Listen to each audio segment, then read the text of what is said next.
ప్రతిఘటన టీవీకి స్వాగతం. క్షణక్షణం మీకోసం. మందుబాబులకు హైదరాబాద్ నగర పోలీసులు బ్యాడ్ న్యూస్ చెప్పారు.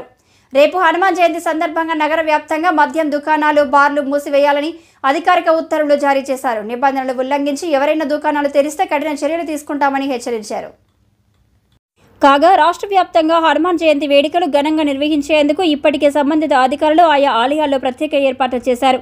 అందులో భాగంగానే మద్యం విక్రయాలను నిలిపివేస్తూ ఆదేశాలు జారీ చేశారు. పర్వదినాలు, పండుగ దినాల్లో రాష్ట్రంలో మద్యం షాపులు మూసివేయడం ఆనవాయితీగా వస్తుంది. అలాగే లోక్సభ ఎన్నికలు కూడా ఉండడంతో ఎలాంటి వివాదాలు, మత ఘర్షణలకు తావు ఉండకూడదని పోలీసుల శాఖ ఈ నిర్ణయం తీసుకుంది.